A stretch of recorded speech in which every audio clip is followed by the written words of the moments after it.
Welcome back to the mini series with Dr. Joe Connor. Today we're going to discuss the Carthage campus and the history at the Carthage Veterinary Clinic. Welcome, Joe. Hi, Jim. Glad to participate with you again. I know you guys have a great story. The Carthage location, there's a history of a previous campus. Can you tell us the story there, Joe? Yeah, I sure can. What's now the center base for Carthage Veterinary Service and professional swine management is referred to as the Carthage campus.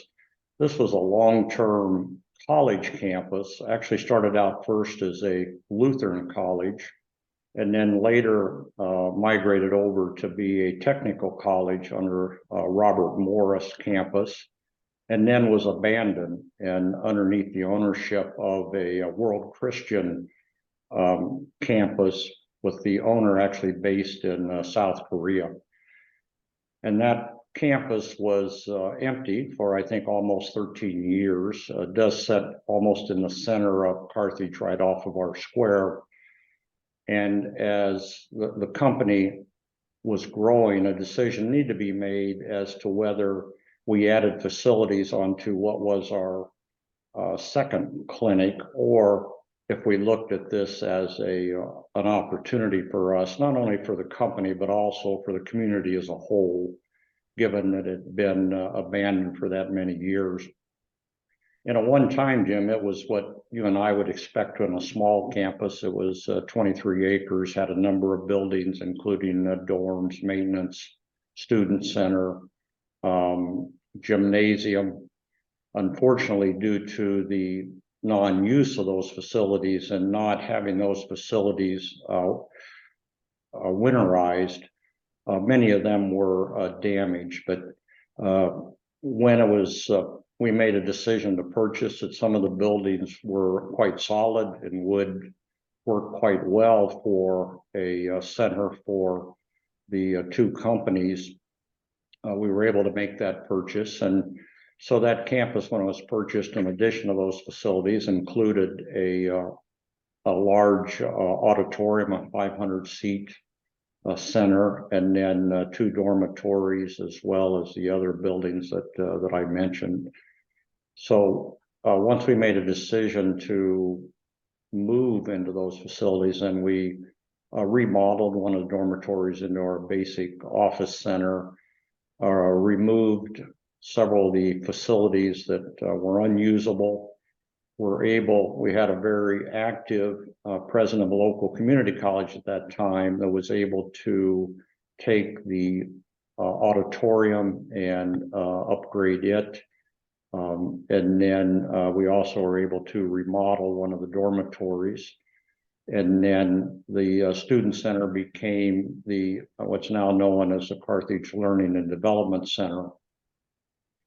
And then the company later added model facilities for a gestation, a farrowing, a wean to finish on the back of the Student Learning and Development Center, and that's how it exists today. So why else was it a good fit for Carthage? And I think it's safe to say it's kind of rolled out the vision that you hoped for, Joe? Yeah, during that time period, Jim, we had opportunities to train and producers that wanted to use the facilities both domestically and internationally.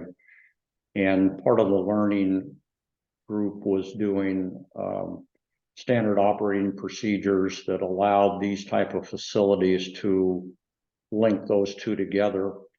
And it was an opportunity to bring international trainees into the facilities and extend out the training to them and to their companies.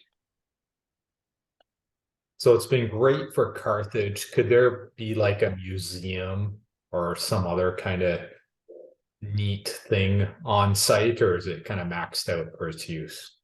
There is plenty of room on the campus for expansion. One of the things the current group is doing is trying to get recently the library moved over to part of that campus. And so certainly opportunities as you move forward.